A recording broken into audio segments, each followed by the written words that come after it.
The gym was alive with noise, laughter, cheers, the crackle of microphones, and then a name cut through it all like a blade. Aria. Heads turned. 100 pairs of eyes landed on her sitting alone near the back row. Her stomach dropped. Why was Bryce calling her? He stood on stage like a king, grinning, the event spotlight crowning him in glory. "Come up here. We've got something special for you," he said, voice dripping with mock sweetness. The students roared with anticipation. Something was off. Aria knew it. Her hands trembled as she walked toward the stage, the echo of her sneakers on the wooden floor louder than her heartbeat. Bryce handed her a microphone. "Show everyone what you've got. Sing for us. Right now." Laughter rippled through the crowd. This wasn't part of the program. It was a trap, a cruel joke. But what happened next? No one saw coming. Stay with this story because the ending, it will shatter every expectation you have. The gym smelled of floor polish and popcorn. Long rows of folding chairs filled the space, and the chatter of students bounced against the walls like restless birds.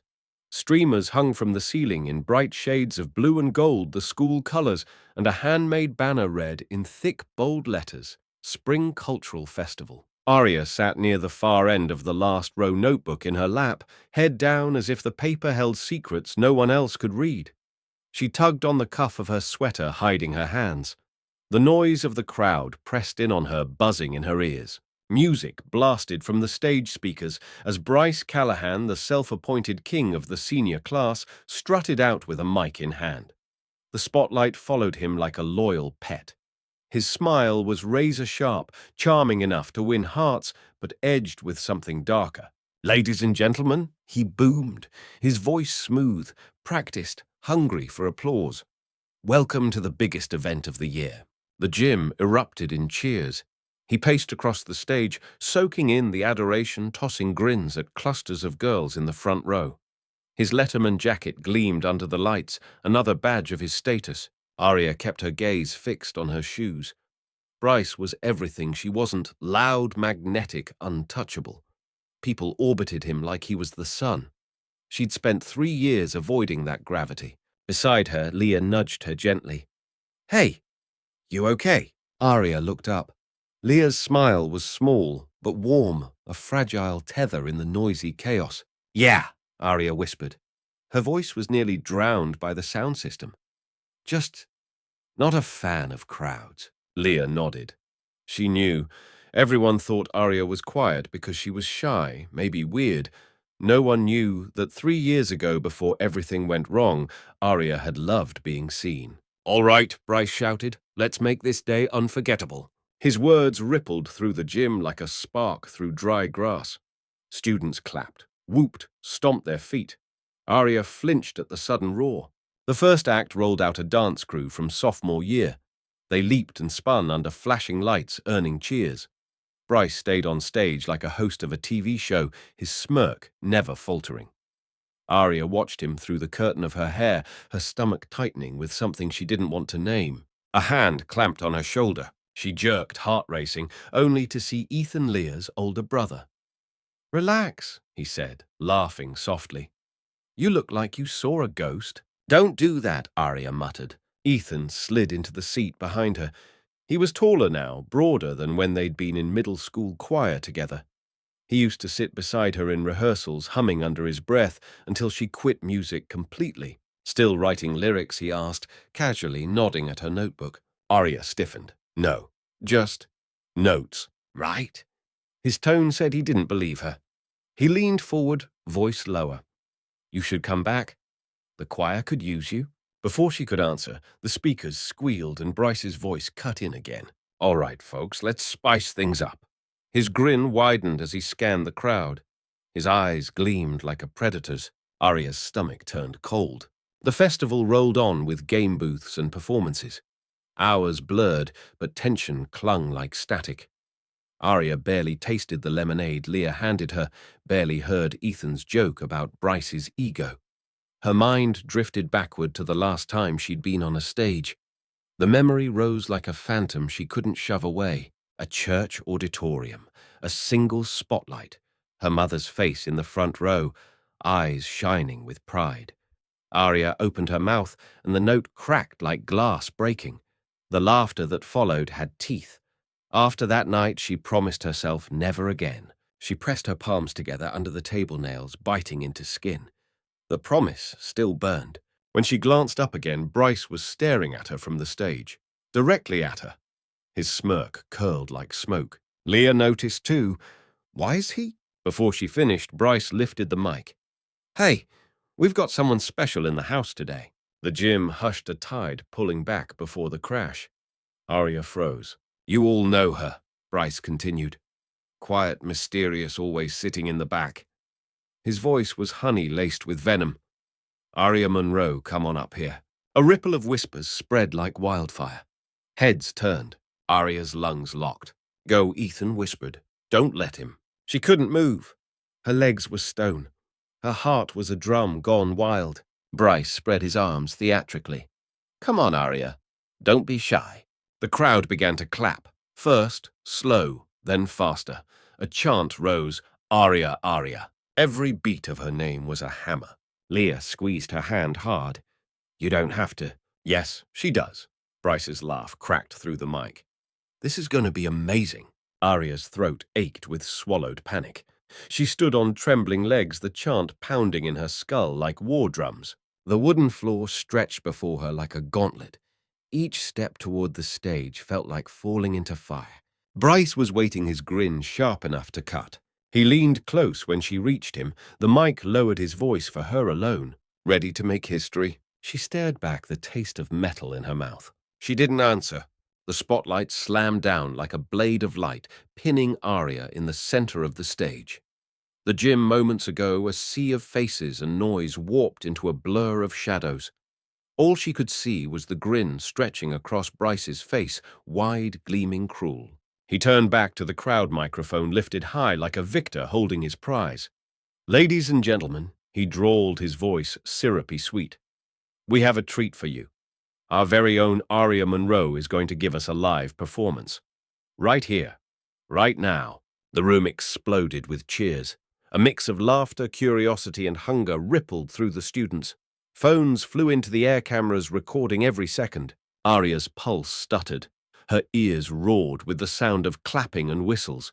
It was happening exactly the way he wanted it to.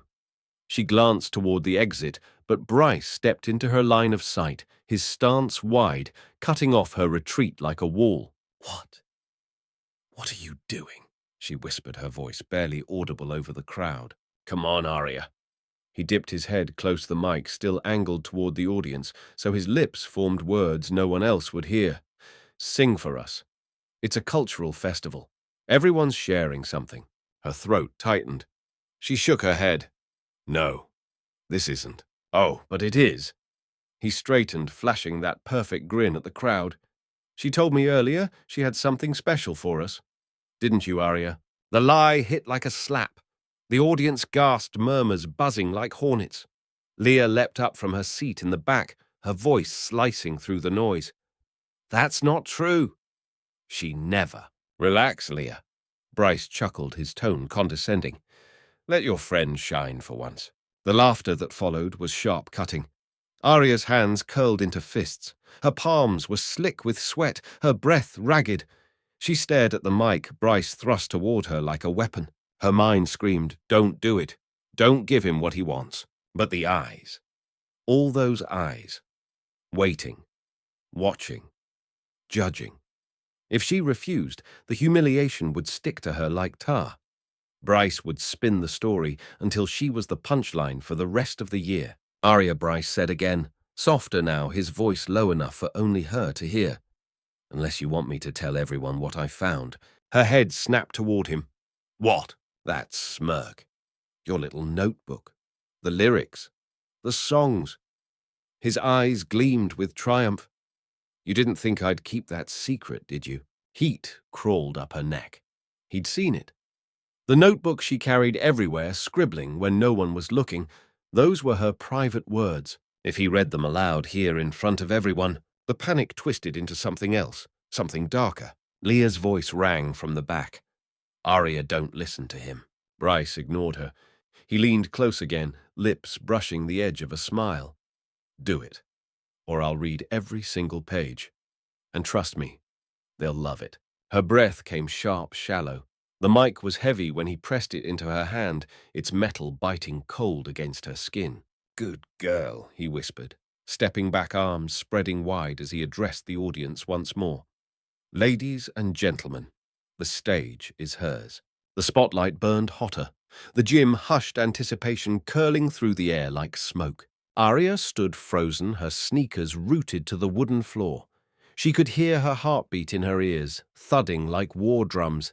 The faces blurred, but their expressions, those hungry, mocking smirks, cut deep. She opened her mouth, closed it, and then, like a splinter breaking loose, a memory jabbed its way free. "Sing it again, Aria," her mother had said back when the world still felt safe. "This time, don't be afraid of the high note. You've got it." Aria had laughed, sitting at the old upright piano in their living room. She was 12. Her mother's hands smelled of lemon soap as they guided hers over the keys. "Music is your gift," her mother whispered, kissing her hair. "Never let anyone take that from you." But then came the recital, the spotlight, the slip, that cruel laughter that sank its teeth into her skin and never let go. After that, she stopped singing. For years, Aria Bryce's voice sliced through the fog of memory. "We're waiting." She looked at him then. Really looked. The smugness, the certainty that she would crumble under his boot. Something broke. Not in the way he wanted. Slowly, she lifted the mic. The crowd leaned forward, a single living organism holding its breath. Her voice came soft at first, fragile as glass. Just a hum, a thread of melody slipping into the charged silence. Snickers rose in the back. Someone whispered, "This is gonna be bad." Bryce grinned wider, but then She began to sing. the first note unfurled like smoke, low, trembling but steady.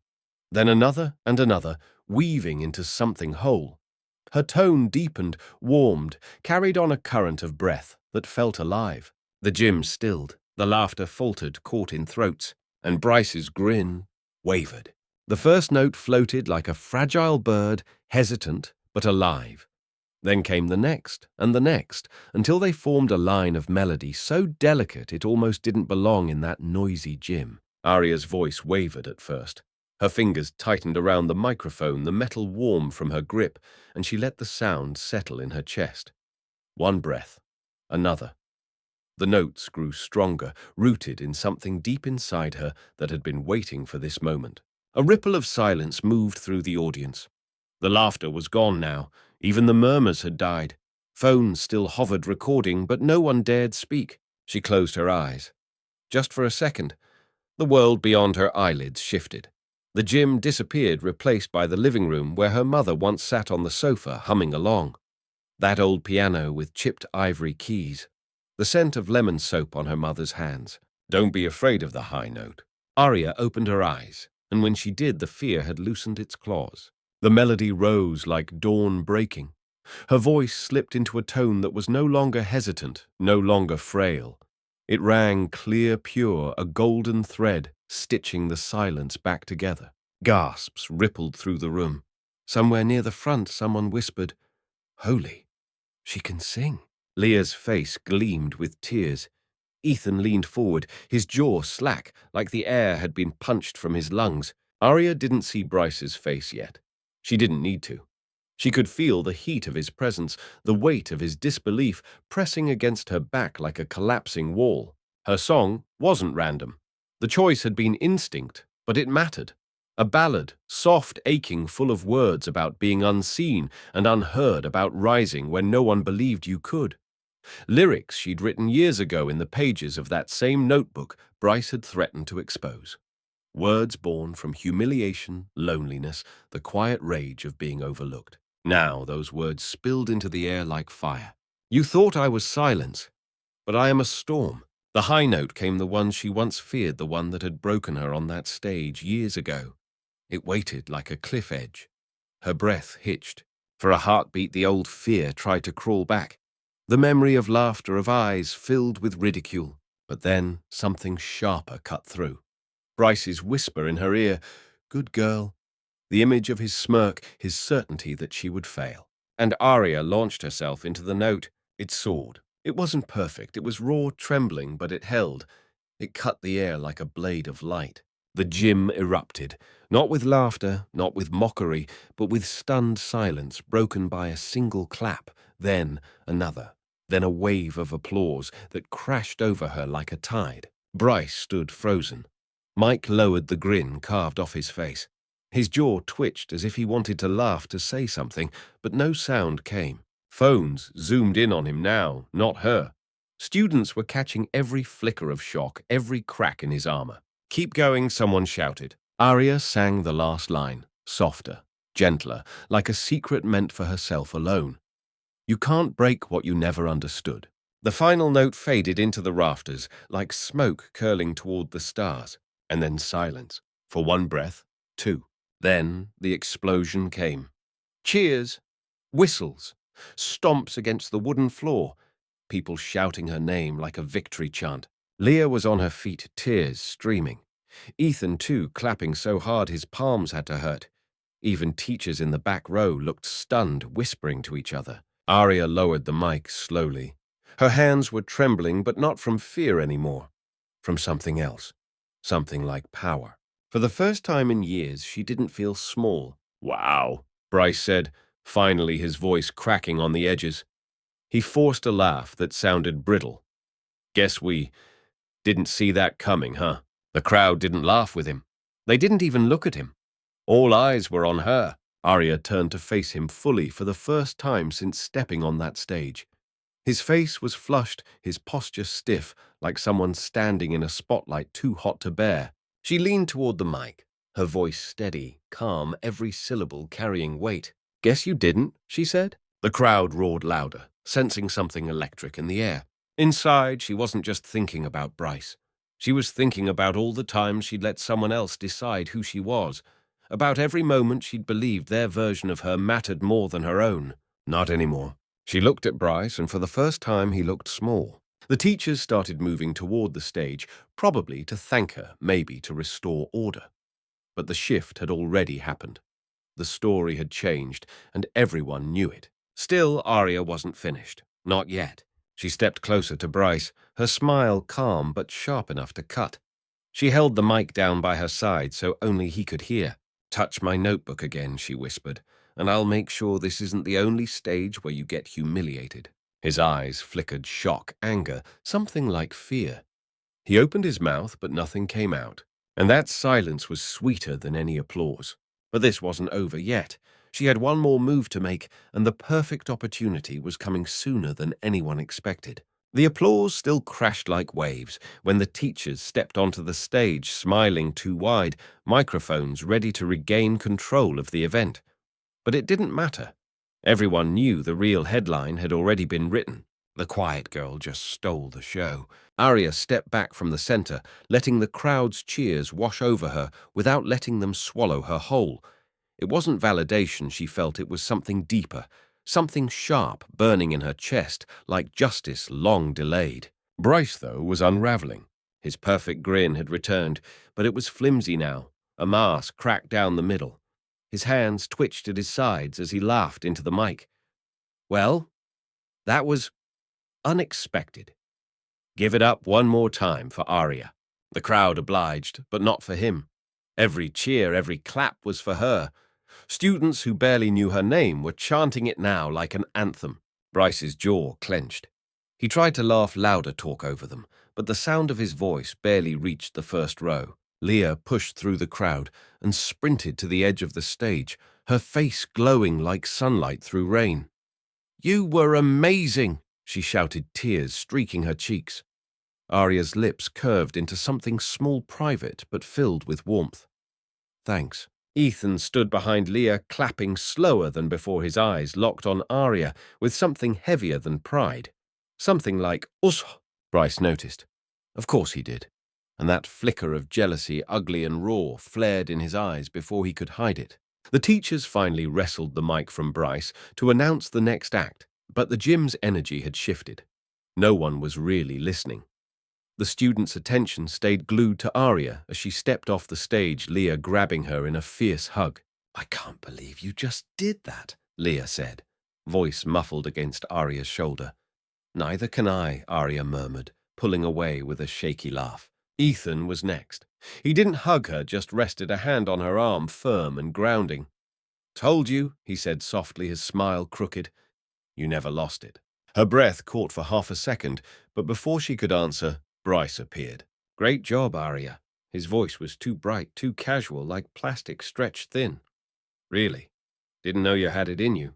She turned, slowly meeting his gaze. There it was again, the mask. His smile might fool the teachers still hovering on stage, but not her. Not now. Thanks, she said, her tone even, but her eyes held his like a knife pressed to glass. He smirked wider, leaning closer so no one else would hear. Don't think this changes anything. You had a lucky moment. That's all. She tilted her head slightly like she was studying an insect under a microscope. Lucky? Her voice was soft, almost amused. If that's what you need to tell yourself. For a beat they stared at each other, the noise of the gym swelling around them like a storm. Bryce broke first, stepping back, his smile stiff. But inside Arya's mind, a plan was already crystallizing. This wasn't over. The festival dragged on, though no one cared about the acts that followed. Arya stayed near the back with Leah and Ethan, answering a flood of questions from classmates who'd never spoken to her before. Compliments buzzed in her ears, overwhelming, but she nodded politely, letting it slide over her like water. Through it all, she kept an eye on Bryce. He worked the room like nothing had changed, laughing, posing for pictures, throwing out jokes, but his shoulders were too stiff, his smile too tight, and the way he kept glancing at his phone told her something. He was trying to control the narrative. Sure enough, by the time the last act ended, videos of her performance were all over social media. The captions told the story Bryce didn't want. Bully tries to humiliate girl, regrets it instantly. Memes were already brewing. The comment section was a bonfire. Bryce saw it. She knew he did. His thumbs moved fast over his screen like he could stop the fire from spreading. He couldn't. When the festival ended and students spilled into the evening light, the air was sharp with spring chill. Booths were coming down, banners drooping in the fading sun. Arya walked toward the school gates with Leah and Ethan, the buzz of her phone constant in her pocket. People tagging her, praising her, asking for more. It should have felt like triumph. It did, but it wasn't enough. Bryce had tried to humiliate her in front of everyone. He'd cornered her, threatened her with something deeply personal, and now he thought he could just walk away. Pretend nothing happened. No. He needed to feel what she felt that day, the raw, helpless humiliation, and she knew exactly how. Later that night, Arya sat at her desk, the glow of her laptop painting her face in soft light. She scrolled through video after video of her performance, thousands of views already piling up. Then she switched tabs. The student council group chat. The one Bryce moderated as president was full of chatter about the festival. Pictures, clips, plans for the school's official social post. Arya typed one message short and sharp and hit send. Bryce asked me to thank everyone for helping with his surprise segment. A beat later, he planned the whole prank. Said it'd make the event memorable. She didn't need to say more. The screenshots from his earlier texts, the ones bragging about teaching the quiet girl a lesson, did the rest. One by one, reactions exploded. Shock, anger. The thread lit up like fireworks, and Arya leaned back in her chair listening to the soft hum of victory. But this was only the beginning. Tomorrow would deliver the final blow, and Bryce had no idea it was coming. The morning sun streamed through the tall windows of the main hall, turning the polished floor into sheets of gold. Students shuffled in, voices buzzing with leftover energy from last night's festival. Posters still clung to the walls, streamers drooping like wilted flowers, but the chatter had a new tone today, sharper, hungrier. Arya walked through the doors like she always did, head down steps, quiet hands in her sweater sleeves. But every few feet she felt it. The looks, the whispers. That's her, the girl from last night. She didn't smile, not yet. Leah slipped beside her, eyes wide with barely contained glee. Have you seen your feed? She whispered. Arya shook her head. Your video hit 80,000 views overnight. 80,000. Leah clutched her arm like she might float away. And, Bryce. Not having a good day. As if on cue, Bryce strode into the hall. Or tried to. His usual confidence, the swagger, the easy grin was gone, stripped down to something brittle. Students turned to look at him like bees to a flame, phones angled discreetly. He pretended not to notice, but the flush on his neck gave him away. Someone whispered loud enough for Arya to hear, "Is it true? He set her up?" "Yeah. There are screenshots." God, what a jerk. Bryce's jaw twitched. He scanned the room, eyes skimming past Arya like she was invisible, except his gaze lingered 1 second too long before darting away. Homeroom started. Mr. Graham droned at the front, but the class wasn't listening. Everyone was on their phones, screens glowing like tiny stars. Bryce sat stiff in the second row, his hand clenched so tight on his pen it looked like it might snap. Arya opened her notebook, not to write, just to look like she wasn't watching him unravel. But her peripheral vision caught everything, the way his foot bounced under the desk, the way his eyes flicked to the door like he was considering escape. Her phone buzzed. A DM from Ethan. "Nice work last night." And this morning. She almost laughed. Almost. By lunchtime, the story was everywhere. The screenshots Arya had dropped into the group chat were now circulating through half the school. His words in black and white, "Gonna make her squirm." Everyone loves a good laugh. A good laugh. She sat at the far table with Leah and Ethan unwrapping her sandwich as clusters of students stared openly. Leah was vibrating with joy. "They're saying the principal wants to talk to him after lunch," she said between bites. "Oh my God, Arya, this is legendary." Ethan didn't speak at first, just looked at Arya, steady, thoughtful. "Then you good?" She met his eyes. For a moment, the noise of the cafeteria dimmed. "Yeah," she said softly, "I'm good." But inside she was more than good. She was done. Done being small. Done letting people like Bryce write her story. It happened during last period. The announcement crackled over the intercom, the principal's voice calm but firm. "Bryce Callahan, please report to the office immediately." A chorus of "ooh" rippled through the classroom. Phones lifted like flowers tracking sunlight. Bryce froze in his seat. His face was stone, but the tremor in his hands betrayed him. He stood slowly every step toward the door, heavier than the last. When he reached the threshold, his gaze flicked back and landed on her. For the first time, there was no smirk, no arrogance, just a raw, hollow anger barely covering humiliation. Arya held his stare, and then she smiled.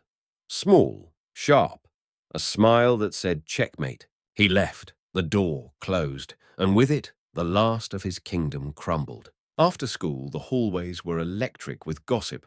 Bryce hadn't come back from the office. Rumors flew suspension, losing his student council spot, his parents being called in.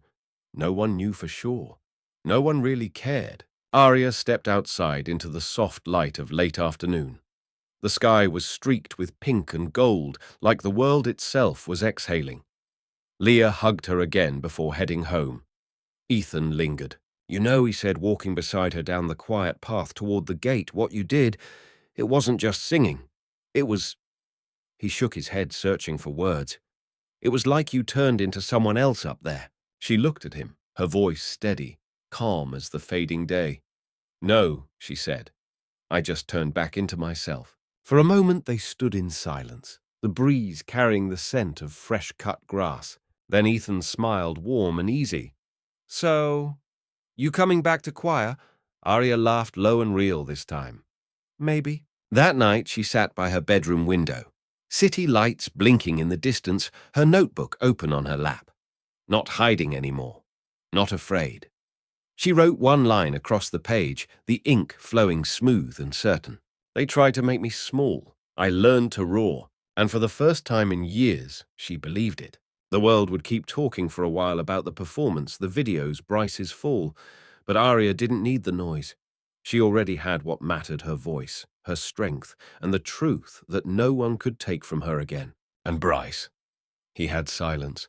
The same silence he once tried to force on her. What would you have done in Arya's place? Would you have walked off that stage? Or turned it into your moment?